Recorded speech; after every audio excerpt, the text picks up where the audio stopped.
Hello and welcome. This is the primetime audio venture featuring myself. I'm Samuel James. I write for the Dreaming Dragon Slayer blog, and I do some game design as well. And I'm joined today by my co-host, Kyle Berger. As I've said, I was grown in a tube for this purpose to serve James in his mission. Yes, that's right. He's been sitting on a dusty shelf. And today, because you've already read the description for this episode, you'll know that we are going to be doing some storytelling set in the universe of Phineas and Ferb. So for those who are not familiar with the concept, Berger, would you go ahead and read for us kind of the theme song intro? Give us a nice dramatic read so we can get a sense for what this show is all about. It's pretty simple. You see, there's 104 days of summer vacation, and then school comes along just to end it. So the annual problem for our generation, Gen Z, is finding a good way to spend it. Like perhaps building a rocket, or fighting a mummy, or climbing up the Eiffel Tower, discovering something that might not exist, hay, or giving a primate a shower. Surfing tidal waves, perhaps, or creating nanobots, or locating Frankenstein's brain, finding a dodo bird, painting a continent, or driving our sister insane. As you can see, there's a whole lot of stuff to do before school starts this fall. So stick with us, 'cause Phineas and Ferb are going to do it all. It's a show that taught a generation what an egglet is, the plastic thing at the end of your shoelace. It also taught us that the best way to celebrate your parents' anniversary is to reunite their favorite 80s hairband. And if your pet is missing, they're probably fighting a secret agent. Sorry, they're a secret agent probably out fighting affably evil villains. This is the Disney original show featuring some children making and doing all sorts of shenanigans. So with it being summertime, Burger, and with the recent continuation of the TV show, I thought it'd be fun to kind of visit these little inventor boys in Danville and see what they're up to. Briefly, just so we get kind of to the rules of how this works, we're going to start with what we're going to do today. So there's kind of an episode pitch for what's going on, and then you and I are going to say what happens next. So we go back and forth, but there's no really turn order. We're just going to build on each other's ideas. If we come to an outcome that is uncertain, we're gonna roll some dice, and then we finish the game when the day is over. So when the story wraps up and we've addressed the problem, the situation, then we move on to close out the episode. Okay. So the episode pitch is when Mom loses her wedding ring in the backyard. The boys promise to retrieve it by shrinking themselves into teeny tiny proportions, while Doofenshmirtz unleashes yet another dastardly inator. So, Berger, take us out. Where are we on this hot summer day? What's going on, and how does Mom lose her wedding ring? We're obviously in the backyard. You can't start anywhere except in the backyard unless you're trying to be subversive. And if we want to stick to formula, I feel like we have to be in the backyard. Yeah, no, that makes sense. I think the boys are sitting back. Phineas is always propped up against a tree for some reason, kind of with his hands behind his head, and just dreaming the day away. Is there any activity going on here, or are we just staring at clouds? Oh gosh, I should say, perhaps Phineas is still sitting there, laid back, staring at clouds. Ferb sitting attentive and straight up. Great posture from that young British lad. The silent type. Yeah, no, for sure. I suppose, do we want to have Linda? Linda's her name, right? That's right. That's right. Do we want to have her lose the ring, or do we just want her to come into the backyard and say, well, my ring is missing? Oh, yes. And then she says Like, something about it being like she last saw it here in the backyard, or do we want to leave it to where she has no idea where it is, and so they can search a wider area, including the house? Ooh, including the house. That could be fun. That could be fun too. All right. Yeah, let's go for it. So she just kind of announces to everybody that she has lost her wedding ring. So she says something like, "Oh, jeepers! I gotta get going to my." She always has a hair appointment. There's like a perpetual hair appointment that she is always late for. Hey, listen, Linda's got a great do. No, she really does. Got to be maintained. It's got to be maintained, but for how many episodes? It's true. It's true. Yeah. No, I think she has so a combination of her announcing that her wedding ring is missing, and then just I guess bemoaning the fact that her ring is so small, and if only she could find some way to if she could shrink down and become that size. Like she says something like offhanded like that. Of And then course. Baljeet I think comes over with his new microscope because of course Baljeet has nothing to do but have a microscope around. Of course. Um and I think he announces to the boys that this is new and it's his new favorite thing. And I think he has like a little slide. I think those two things together gives Phineas the sudden announcement that Ferb, I know what we're gonna do today. Oh, yes, yes, yes. I like that a lot. Do we wanna say do we wanna say that he brings over the microscope first, and they are already shrinking themselves when Linda comes out? Oh my gosh! So she comes out Like, and she's just like, "Where did I put that wedding ring?" And the boys are like, "Oh, we could find it." in this case, Beljeet brings over the microscope. Ferb says, "I know what we're gonna do today," and That'd be then Phineas because he Ferb only gets oh, one yeah. line an You're right, episode, you're right, you're and right. He that's doesn't the say nuclear anything. bomb we can't use yet. Exactly. So Belgique brings over his microscope. Phineas says, "I know what we're gonna do today," and to get everyone else. And so they're gonna like rally the gang, and then Linda comes out, but it's only them. So Beljeet's gone. We don't know where he went, and so then she says, "I don't know where my wedding ring is. It could be anywhere. God, I wish I was small." And then, um, the then as soon as she leaves, Phineas is just like, "Wow, well, I just wanted to look, I just wanted to examine my friends under this microscope, but now we have a more important job to do, gang." And then they all just get bigger because they were already super small in the yard. So the entire gang is actually here already. Right. Every fireside scout, the big one, the large one, what's his name? His name is Bluford, Buford. Buford, yeah. Yeah. So let's see. So Phineas, we have Ferb, we have Isabella Garcia Shapiro. I did not realize she had a last name. Baljeet Buford, and all of the Fireside girls. Hmm, hmm. I think there's three of them. Question Linus. mark. There's Linus. I mean, there's as many Girl Scouts as is required for the episode. Sure. Yeah, there could be if a mob is required, all of a sudden they have an entire continent's worth of Mm. firesiders. Yeah, for sure. Okay, so are we shrunk down now? Is that the idea? They made an invention to do that, or tell me? Well, I think we could say, just for I don't know, for brevity's sake, they do it like almost instantly. They build it because I feel like the episode itself, primarily what they're going to be doing is searching for the ring. So Yes. as far as building the shrinking ray or whatever they're using to shrink themselves down, that could happen almost in between a scene, almost instantly. Like I said, almost for a gag, Yeah. where Linda comes to the backyard and talks about the missing ring. Little does she know, like the entire gang is back there, but all she sees is ooh.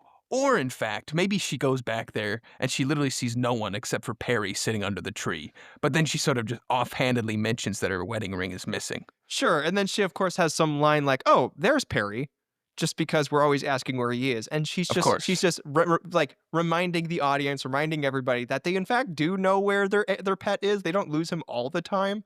Hmm. Um, so she just says, "Hey, Perry," and then she says, "Okay, well." Something about how she has to find that later, and she's off to her hair appointment. Of course, of course. Then she says, like, the boys must be at Beljeet's house. Right on, right on. Yeah. But secretly, they're all there in the grass listening to Giganto. Giganta.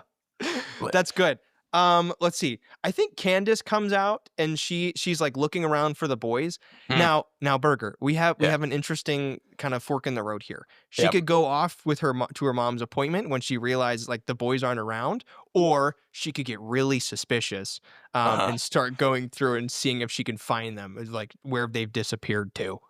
Oh, that's true, that's true. Oh, she could, oh god, there's so many different ways you could take this. She could be she could be utterly convinced that they've been turning themselves invisible for the day. Yes. Absolutely. All right. I like that gag. Okay, nice.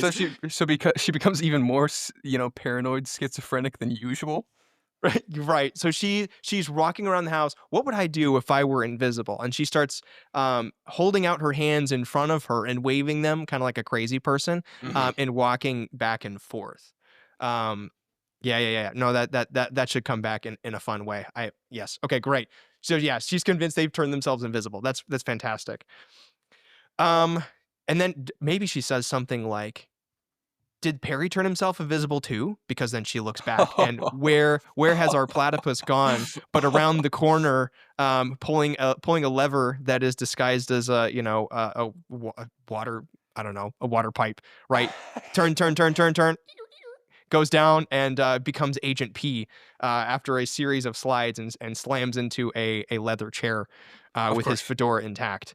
Yeah, so I think Major Monogram is on the screen and says, "Welcome, Perry."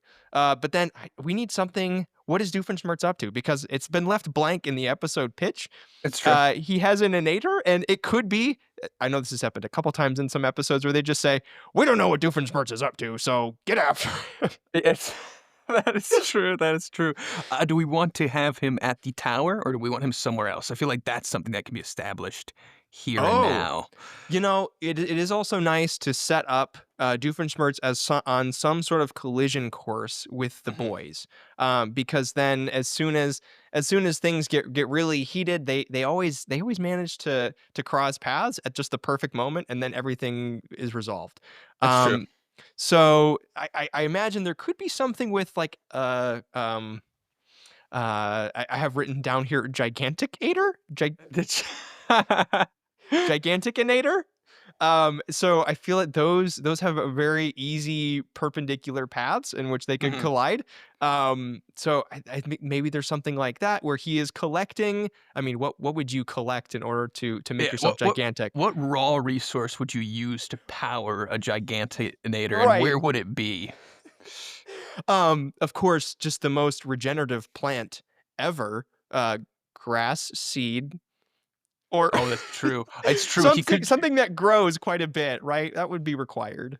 that's true, it could be powered by, like, just, yeah, sod chaff, or yeah, grass seed, and he's at the local farmer's market, Sure. Yeah, or okay. No, this is good. Okay.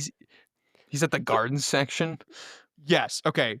So Major Monogram says something to the effect of, "We've been seeing an a decrease in the supply of grass seed around the tri-state area. Mm. We suspect Doofenshmirtz is behind it. Go see what he's up to, Agent P." And then he gets ejected, and slams into a wall, and then slides down, and then skitters around into. I feel like he drives a really cool car. So Yeah. let's say that Perry is driving a car and sees Doofenshmirtz. Yes, at like some either an open air market for like a farmer's market or at like the Home Depot. Oh, that's true, the Home Depot, the Depot. The Depot, yes, the Danville Depot. Yes, this is good. Danville Depot, that is pretty good. All right, I like that. All right, he's shopping Um around at the Danville Depot. We could do like an adult joke. Not like an adult joke, but something the kids wouldn't get. Right. Those are always in Phineas and Ferb, so it could be like he's checking out and he's got like 800 pounds of fertilizer. It's just sort of ominous because like, was he gonna make a giant fertilizer bomb and blow away half of a CIA building or FBI building? But no, of course not. That's But not of course Doof's not. game. Yeah, he's too affably evil to do something that Yeah, dastardly. yeah. But But he's you're left he's wondering. yeah, he's still buying 800 pounds of fertilizer, which is very sketchy, and, like, cashier's not very comfortable with it, and he doesn't know why, but he's also buying, 10,000 pounds of grass seed. So, he's gotta be using that fertilizer for something. Yes. I think he said something about how he needs to plant all of these all of this grass, and so he needs the fertilizer to go with. Just kind of like an ad Yeah, buy, you know? and maybe he's in a big argument with the cashier because the cashier doesn't wanna sell it to him because the cashier, it's sus as hell. But Right. Doof and honestly, the fertilizer is just a cover. He has no actual use for it because he's gonna dump the grass seed directly into the gigantinator. But Yeah. he bought the fertilizer as a cover for the grass seed, not knowing how sus it was to buy that much fertilizer for no reason. No, it could be something too, like it just feeds into his frugality because it's half off if you get all this grass seed. So he just said, Uh-huh. he knows a deal when he sees it. So he's gonna get all the fertilizer as well. Exactly, Yeah, yeah, exactly. yeah. No, this works. Okay, so he sees Perry the platypus, and says something like, "Hey, Perry," and he's buying all this stuff. Should we cut back to the boys, or is there something else we want to get to here? I feel like, well, he has to trap Perry, doesn't he? That's true, that's true. Yeah, yeah, yeah. How would you trap Uh, Perry the platypus I in mean, Danville, Dev? at the cash out or at the cashier station, he could say Oh, paper or plastic, yes. and then, I don't know, Perry can, like, make a gesture and shake his lips or whatever he does, Yeah, and yeah, then yeah. Doof can just be like, "Ah, very environmentally conscious," as, like, a paper bag just shoots through the air and, wraps him up. Yeah, yeah, yeah. He wraps him up, and then he says something to the effect of like, "Yes, I will take a receipt," and then he like rips it out of the cash register, Mhm. and just it becomes this long rope, which then he like ties around Perry, and so now he's stuck in both a grocery bag and tied up with a receipt. So relatable. So relatable, right? Right, as only cartoon physics can be. Okay, let's cut back to the boys then, I guess, because they are super tiny Mhm, and running around in the backyard. Um, what's kind of the next obstacle that they encounter? Because they're trying to look for this ring now, mhm. but they kind of have no leads. What do you think, Burger? Where do we go? It's true. I feel like as far as the ring goes, we've established that it could be in the backyard, it could be in the house, and for a bunch of little people, that's a lot of ground to cover. So I feel like we need to establish that they're gonna get more manpower. And I feel like we're gonna have to establish that they're gonna get more manpower through the employment of certain insects. Mm. But Yeah, yeah, first, yeah. those insects are gonna be sort of pose a threat. So I'm sort of thinking um our friends, they're just sort of exploring around, doing the sort of little people things, Right. Marv walking past a giant quarter. Yep. Um Seeing a gum wrapper, like a match here somewhere, just trying unlit. to trying to drive around in a Matchbox car, and then coming to the sad realization that the Matchbox car has no internals and it can't possibly drive. And maybe the boys are putting internals into a Matchbox car. Yeah, no, I like that. I like that because we have to demonstrate their inventiveness. And so I, Yeah. I think they like tear out the metal, and of course they always come equipped with like the tiny oh gosh, I don't even know the right word for it. What are all the little tools that you can use to build stuff? What do you mean? Like a I'm wrench? struggling to come up with the word for like oh gosh, when you're working with metal and you have a little guard over your Oh, face. What? like a solder, like Yes, it got like a soldering kit. uh, Yes. Okay, so they're like tearing stuff out and then soldering it in. Burger, I'm yeah. sorry, I can't come up with the right word for tools. My I hands wasn't are sure what you were soft, talking about man. either. Fabricatinator. Okay, so they're like tearing out the metal from this little car, and I think they can pile in. Yeah, Hmm. and there's of course there's no seat belts, no nothing. So they're just I think this is how we're gonna cover a bit more ground. Yeah. But we're gonna have to. Maybe there's Eh, not enough space. Okay, let's do this. Baljeet is gonna be on the strapped to the top of the car Yeah. with Buford because there's not enough seats. We got so many people. I feel like all It's the true. I fireside feel girls like are sitting in the back. I I don't know though. I feel like we can't get away with that, Sam. This is a Phineas and Ferb episode, and when they pilot vehicles, they always have helmets and they always have seat belts. So I'm not sure. I'm not sure we can get away with this because this You're is. right. What if they're strapped down really tight? Uh, That's true. That uh, would be kind of irresponsible. Okay, so maybe they've run into the problem that they don't have enough seats for all of their friends. or And oh, so it then we could. have the Oh, insect yeah. comes nearby. Uh-huh. What it could also be a thing where like, um, they could like do this whole thing where they turn a Matchbox car into an actual real functioning car, and everyone can like pile in and get ready, and then it could be a sort of gag where they immediately go like, "Oh, none of us know how to drive." Right. Right. Don't you have your license yet? No. No, I do not. Yeah, and then Uh but then it could be like, "Oh, well, there's no traffic down here," or something to that. Sure, sure. I feel like Baljeet would be kind of the one to make a big stink about this, but I think we Mm. subvert it and have Buford be the one that's like super, super uptight about Yeah. about road safety. And Oh, so he yeah, jumps yeah. in there, and I'm not getting in that car, and nobody's driving. So true, so true. He kind of has Uh, those random switches, you know. But Buford kind it's of true. surprises everyone. He's sophisticated in ways you don't realize. Mm, But that's it. at this point, they could be surrounded by ants. Ah, yes, yes. They're arguing about getting into the car, and then here come our insect friends. Yes. Are And they gonna at this go ahead? point, maybe we could do sort of a reveal thing where like it's been the boys, the fireside scouts have disappeared for this whole sequence while the boys were outfitting this car and talking about traffic safety. Sure, And at they're this point, collecting supplies out there. That's yeah, my guess. well, at this point, we could say like the ants surround the boys and like take them. Um, only they like take them back to the nest. They like get yoinked and taken. Yeah, yeah, Um, yeah. And they're only inside. Like I can imagine them being stuck inside their mandibles, right? As Yeah, yeah. they're like picking them up by the scruff of their shirt. Of course. You don't want to hurt. You don't want to pry anyone apart. Only to reveal that the fireside scouts have already taken command of the colony using ant pheromones, using their ant pheromone badges. They've already disguised themselves as, you know, upper echelons of the ant colony. And Yeah. we can learn about ants. We can teach kids about ants in this episode. And some ant colonies they have more than one queen. So Isabella has just become a secondary queen in this ant colony. Yes. Okay. So, I feel like now would be the perfect time, Mhm. as often happens in these episodes, for a musical number. Oh, yes, about ants? Because about ants, Of because course. nothing really gets you grooving, except when describing the hierarchy of ants that goes on. So then I feel that the Fireside Girls have this whole musical number lined up, Mhm. where they are dancing in sync, and so are all the ants because they're all the hive mind, and so they're Of all course, they're pheromoned swaying up. back and forth. They're pheromoned up, right? And then Isabella, all the verses are describing the roles of the different ants. So verse one talks about the queen, or no, wait, the workers. Let's start with the workers, and then Oh, the whatever the next. What's the next layer?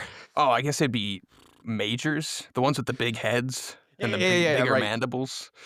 And then she describes the queen in the final verse. And then the chorus goes something like ants, ants, ants, something, something dance. And then they all kind of sashay together. And then yes, by the end of this, the ants have been so distracted by all this dancing, and they have to sing, of course, too, in unison. Mhm. That they're gonna let go of the boys, and then we finish with a big everyone poses, and the end of the musical number happens.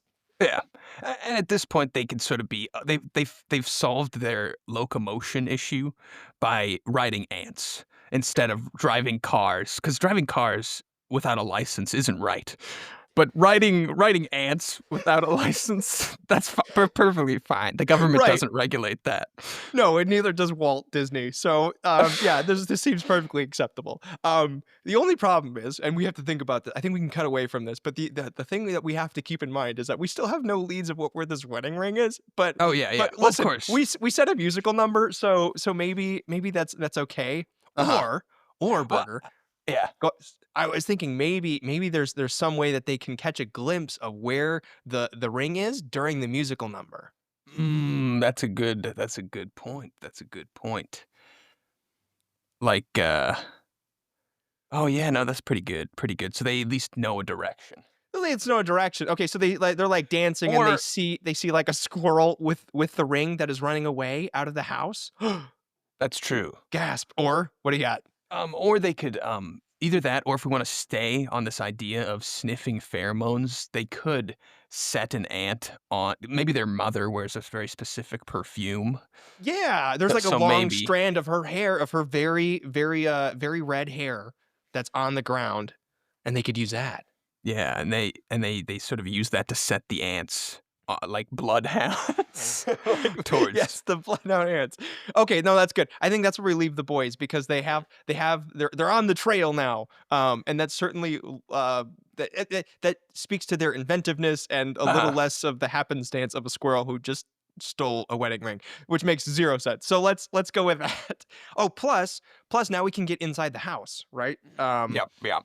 Yeah. Okay, so let's use the ants and do that. Let's cut back to Candace, who Candace.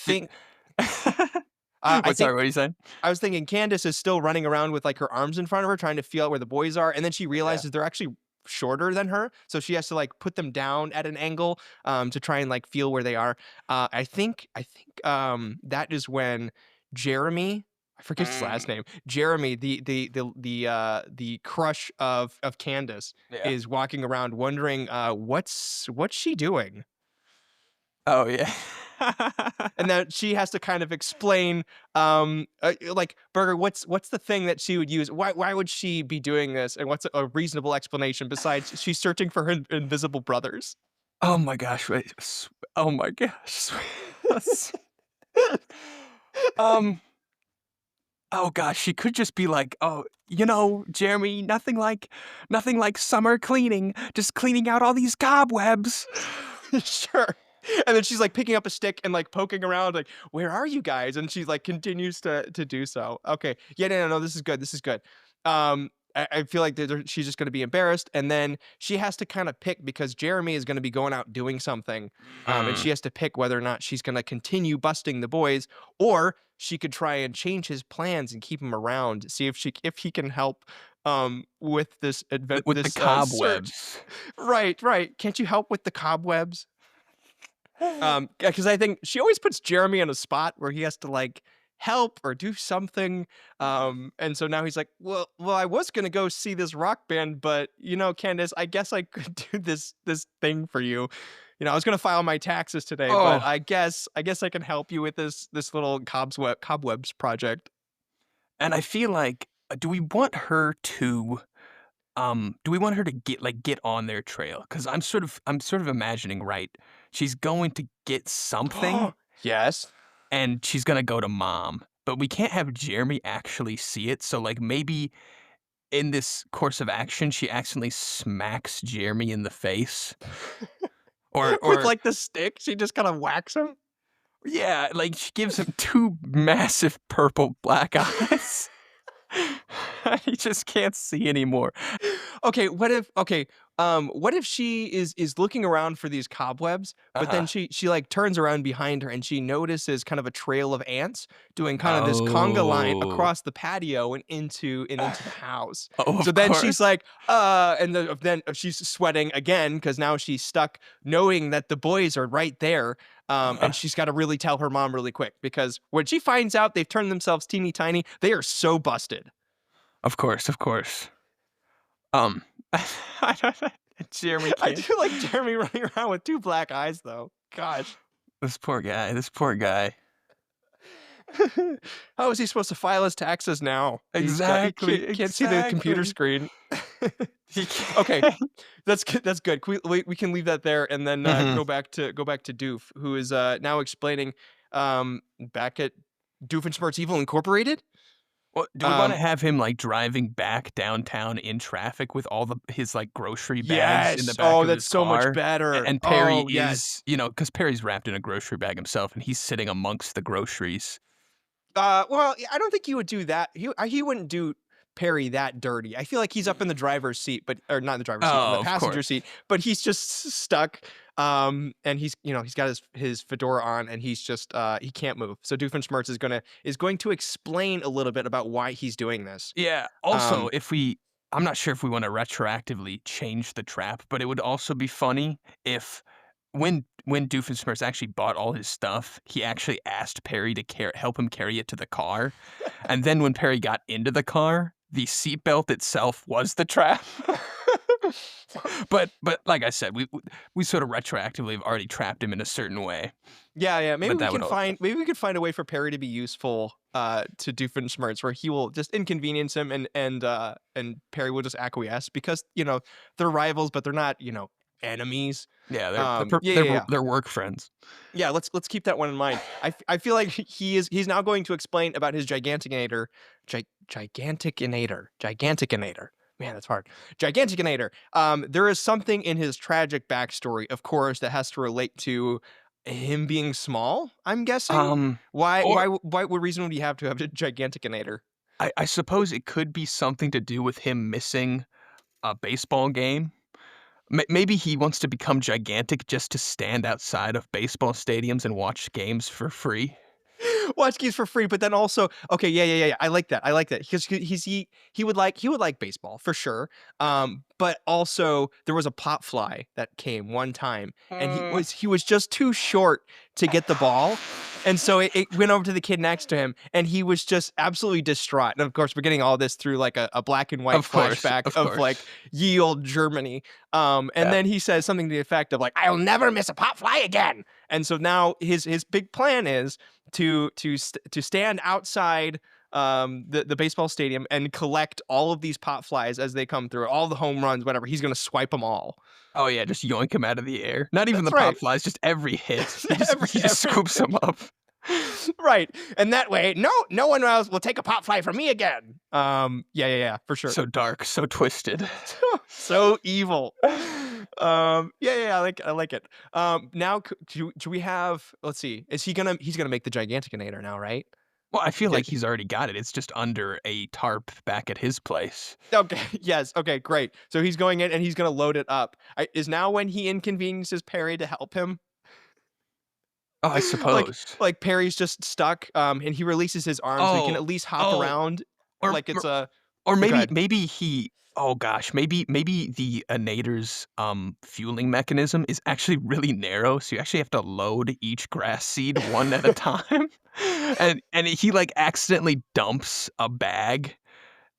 He accidentally, like, spills a bag all over the floor, and so while he's loading up he's got, like, a handful, and he's loading it up one at a time. He actually asks Perry if he could, like, pick up the bag that he spilled everywhere. Yes. Okay, that's perfect. I think we can cut from there. Because Mhm. Perry just kind of like sighs as the bag is spilled out, and you mind helping me? And they kind of share that moment. Uh-huh, uh-huh. Okay, great. Let's go back to the boys who are on this trail. They're going inside the house, right? Yeah, yeah. On their conga line of ants. What happens next? Oh gosh. Um Where could this ring be? Like, can just imagine there's so many cracks and crevices. But we're on the trail It's true, it's with the true. mom's hair. It could be I guess it could be in the U-turn of her sink. We could get some plumbing knowledge into these tiny children as well as Nice. ant knowledge. Yeah, Do they yeah. Are we doing gosh, this could be a total fever dream, but isn't there like a bit in Stuart Little where they like hoist him down to fetch a ring from the bottom of some plumbing? Am I totally making that up? Oh, I listen, you might call me uncultured for this, but I've never seen Stuart Little. All right, let's go for it. Let's go for it. So like they're climbing up the kitchen piping whatever stuff Mhm. and going all around. Is there an obstacle they can encounter beforehand, or are we just going to go directly to them saying that they have in fact found it's in the bottom of the piping? Oh, that's true, that's true. Because like, if it's in the piping, it's wet. The perfume wouldn't be there, so how are they even tracking it? Yeah, no, it's fine. There's there's pheromones coming off of the ring and they spill out all over the place, Oh, cartoony of style. course. Naturally, naturally. Naturally. Okay, so It's her wedding ring, so there's a lot of love pheromones coming off that thing. that's right. That's right. Yeah. Um, let's see. Any other obstacles? Or are we just gonna find it?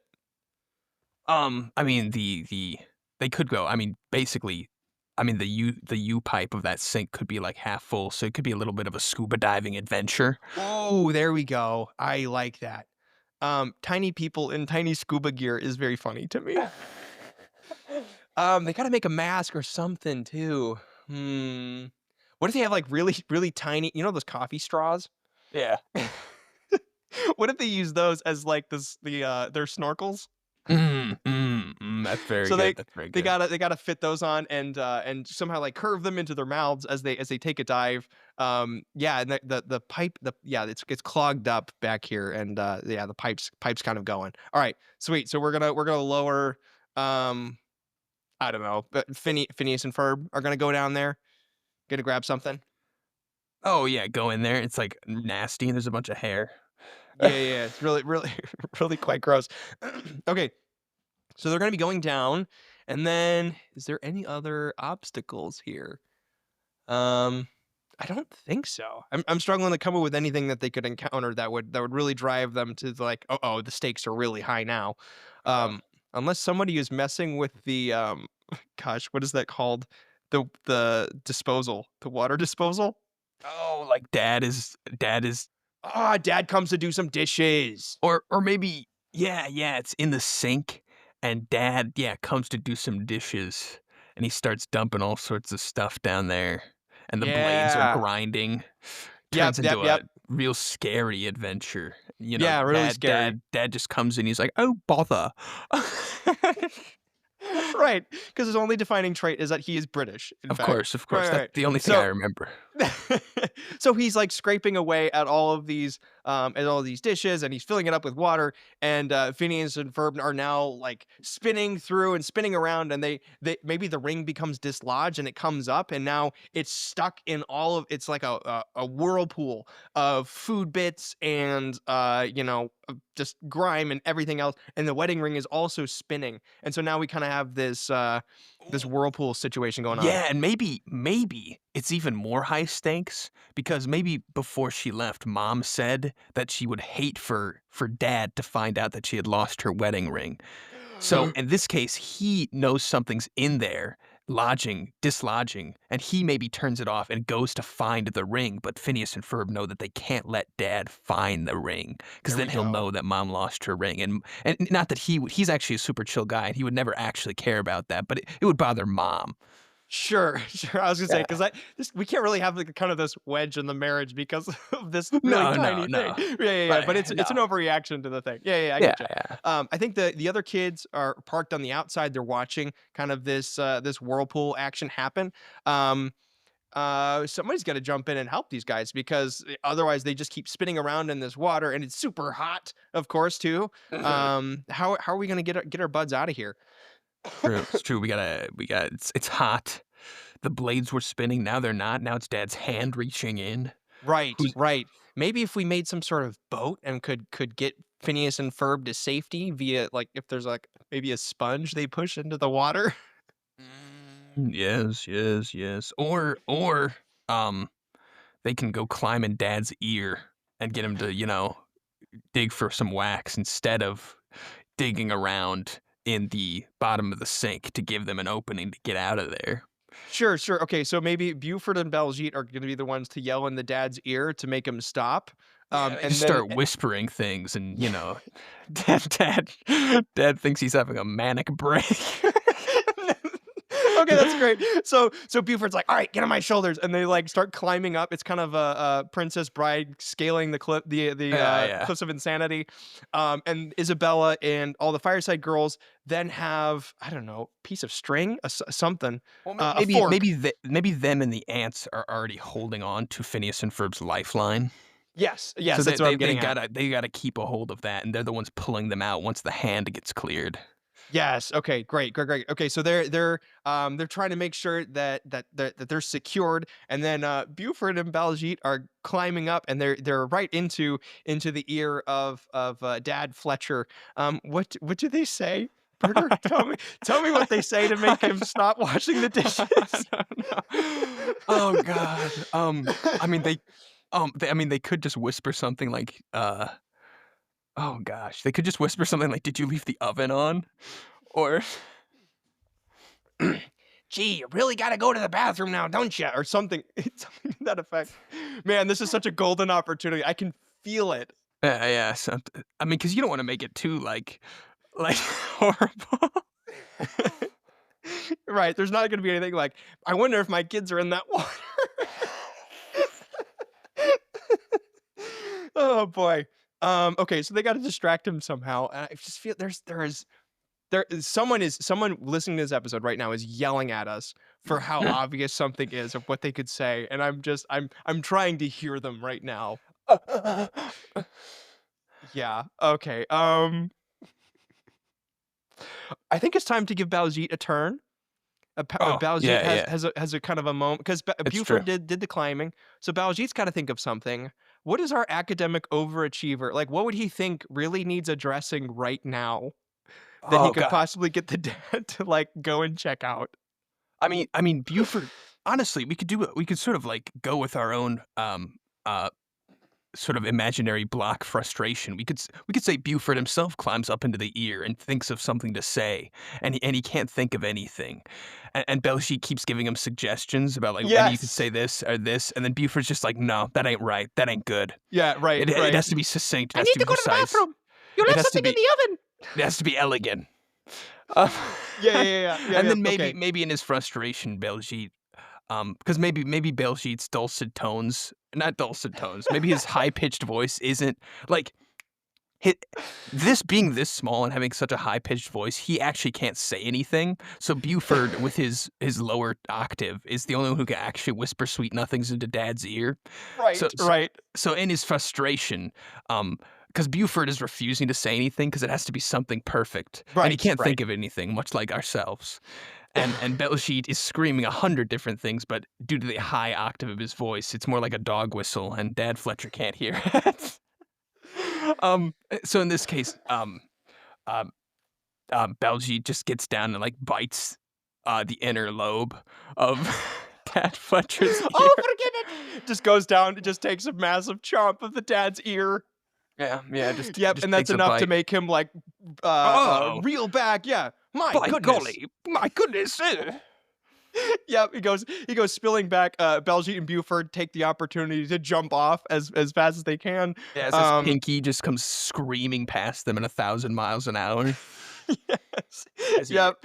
The falling through is kind of like a Mission Impossible moment, where then they like roll onto the countertop, just as the boys manage to secure the ring and then get pulled to safety. so I true, think so that's true. pretty good. Yeah, nothing quite like biting an ear to save your friends. Okay, great. Um, where shall we cut to now? Is it Candace and Mom turn? Yeah, I guess Candace. So Candace has seen the lads. She knows they're small. She know they can't get far, and she needs to get Mom. Which is she see that's a shame though because Dad was home. Does she care about Dad? What's Candace's relationship with her father? I don't think this is the episode to ask, That's but so true. but she's always yelling about her mom. It's so true. Yeah, It's because yeah, Dad's yeah. usually at work, but maybe she didn't know that Dad had the day off today. Hey, I have an idea Yeah, what's for a that? scene for a scene. Because now mom is getting her hair done, Mhm. right? And I feel like she's without a wedding ring. It's so So true. what if we have a scene where some creeper is hitting on Linda Flynn Oh and my Candace has to gosh. come to the rescue? Oh yeah, yeah, yeah. I think that'd be Ooh, pretty that's that'd be that's pretty good. pretty That's pretty pretty fun. good. We need a kind of a description of this grimier guy, or it's just somebody who's just making a move on the mom. No, And he's not a grimy guy because Linda's a baddie, so she attracts only the peak, the yes, top percentile of potential mates. very true, very And true. so yeah, Okay. he's massive. He's a bodybuilder. he's, he's got a leather jacket. So is he in the salon, or has he stopped her outside of the salon or post salon? What's going on here? Well, let's say he's really attractive, but he's actually got like male pattern baldness, so he's actually getting hair plugs at this same salon. Okay. He's top percentile, but he's got this one thing that's just like he's so he's at this hair salon getting hair plugs.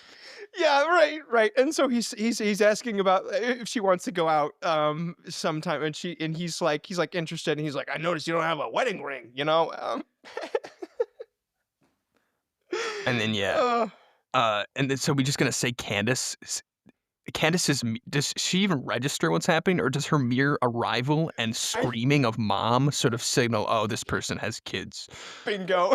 Okay, yes, that's great. Yeah. Yeah, so she just comes in yelling like, "Mom, mom!" And she like grabs her so fast that the little head, I don't even know the terminology for the salon stuff, but like that little thing that they put over the mom's heads, Yeah, yeah, I don't know it it either. just comes like flying off, and like there's just this cartoonish cloud of stuff just goes flying through the air. And then yeah, as they're leaving, like the guy's like, "Oh, I guess she had kids." Maybe. Yeah, yeah, no, that makes just oh, yeah, well, I guess you had kids. Yeah, yeah, this poor hair plug, man.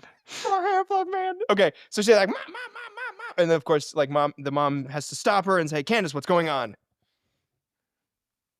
And Uh, then she says something to the effect of like, the boys, they turn themselves tiny, and you need to, they're you got to get them in trouble, or you got to bust them.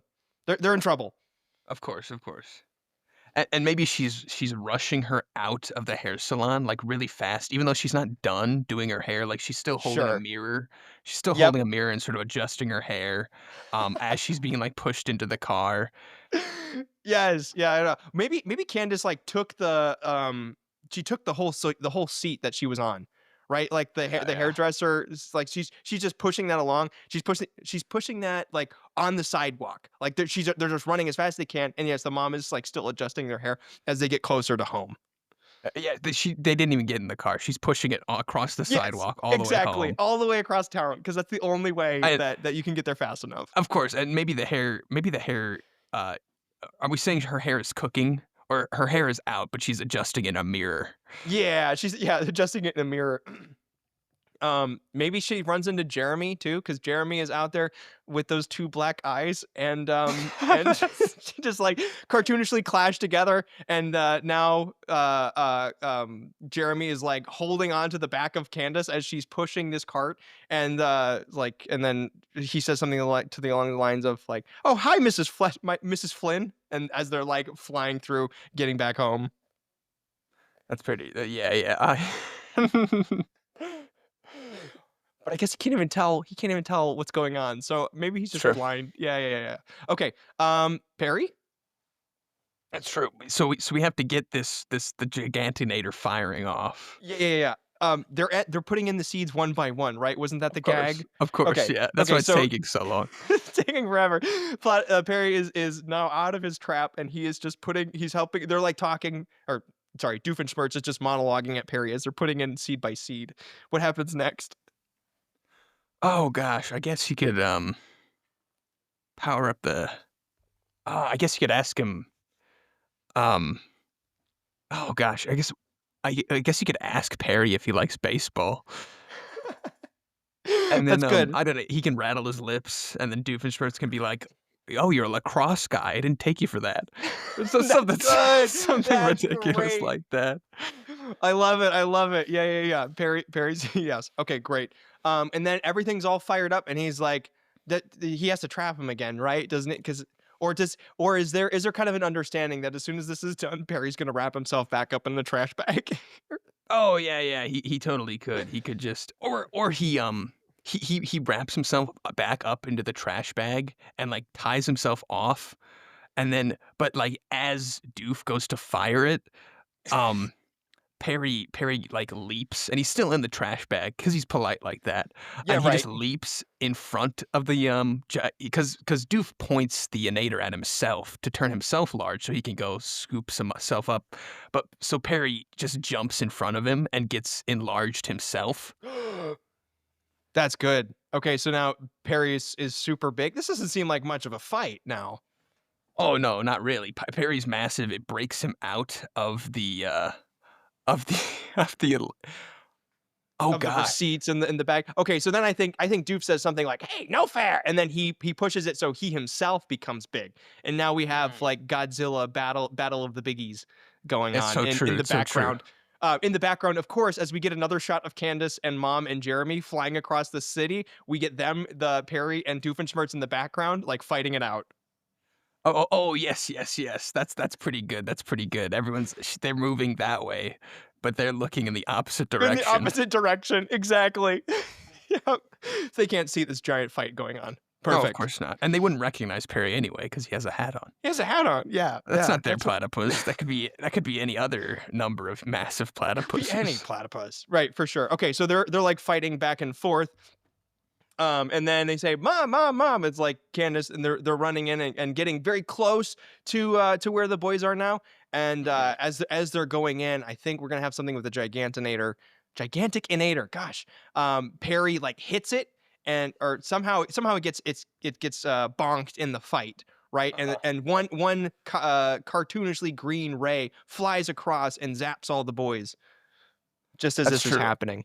As they're coming out of the back door with the ring in tow. Bingo. Yes. Yes. How do we want to wrap up Doof versus Perry?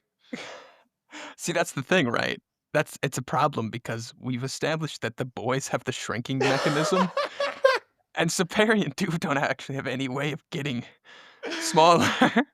Well, did Doof create some sort of um gosh, yes, you're right. We've written ourselves into a hole. Of course, though. Of Mhm. course, Burger. All of Yeah. these machines come with a reverse button. Oh, I of mean, a course, of reverse course. switch.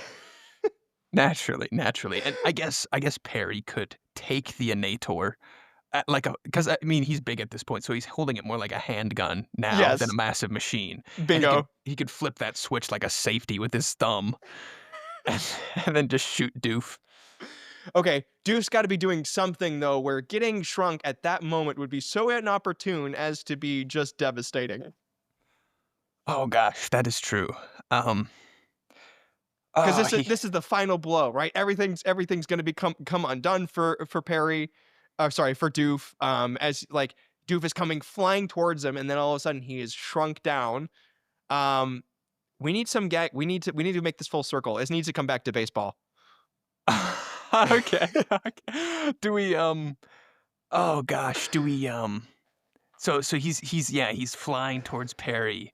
It's like a flying crane kick, or what did he say last episode that Daphne did to that guy? A flying axle kick? Flying axle kick, yes. And he's flying towards Perry, flying axle kick. He went to the same dojo as Daphne. Um, and that's when Perry, like, shoots him with the ray. And so he shrinks down and is flying. He's still flying very fast because he still has all his Yes. momentum from when Yep. he's big. So he's flying at Perry at a tremendous speed. And do we say that Perry catches him in some sort of catcher's glove? Ooh, catcher's Oh, glove, or could he do a home run? Is this the time for a home run? oh, like smack him? Yeah, like smack him into the sun. That's like that's really violent. Okay, Well, just I mean, can, maybe if he can did it with Doof, a bat, it would be considered less violent. I don't well, know. I mean, can Doof walk that off? Like getting Duke can walk anything smacked. off, man. I think That he's is true. taking. That is true.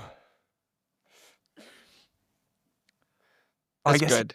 so you're saying Doof becomes the pop fly. He becomes the pop fly. Oh my Right. gosh. Right. You're right, you're right. So he shoots him Okay, and then so or Perry can hit him with his tail.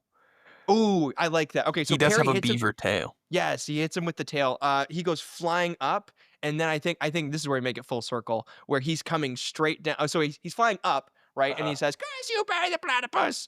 And he's coming right back down, and then Perry catches him, because he's the pop fly, and he sets him back Oh, down, yes, yes. because he's been defeated. There's nothing he can do. And then Perry like reverses himself and destroys the gigantic inator. Naturally, naturally. Naturally, great. Cut back to the Flynn Fletcher house. And of course, there's something to the effect of, "Oh, boys, there you are." And Phineas says something like, "We found your ring, Mom," and then hands it over. Candace is left completely baffled, Of right? course.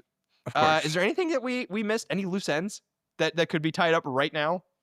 Any loose ends? I don't think so. Unless the dad just comes back and he has this comically large band-aid over his earlobe. That's true. What would be the most British thing to Or say he's about got it? like he's got like 16 Q-tips shoved into his ear. There you go. Been hearing stuff all day, love. Some ringing in my ear, my bird. Yep. No, it's perfect. Um, Um, I anything else? suppose the only thing we did say the entire gang gets shrunk down, and then we didn't bring up Herman ever again. So I suppose the episode could like credits could roll, and we could cut to Herman just wandering around in a grass forest. He's still shrunk. He sort of lost track of everyone. Yeah, that's great because we have no need to explain what happens after the fact. It's gone, right? Yeah. We're over. Credits are rolling. And he's just kind of left wandering. Yeah, That's he's good. just sort of, because like he has no pheromones. These ants are still very hostile. Yep. He's Yeah. gonna be No, that trapped here works. for the next 3 days.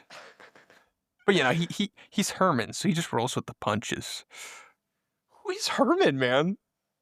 I don't is that a kid's name? He's got, like, glasses and orange hair. Really? Now I'm stuck wondering.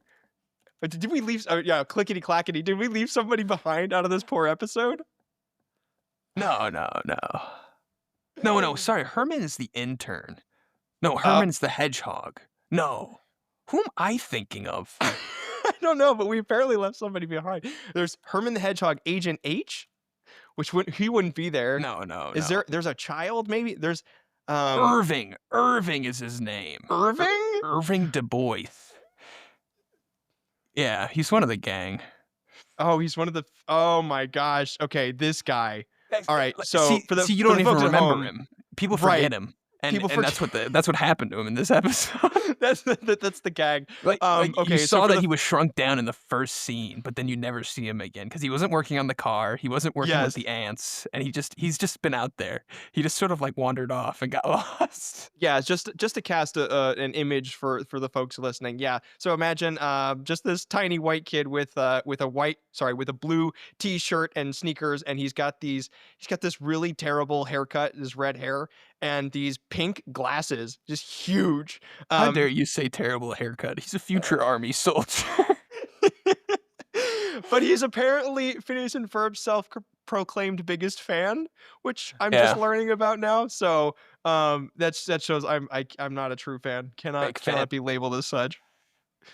Okay, great. I think then we get yeah, our credits roll as you said, and I think that's where we're gonna leave it. I think that wraps things up with a nice nice bow. So thanks for listening. If you liked, do all the usual things, and we'll catch you next time. With that, peace, and see you later. Bye.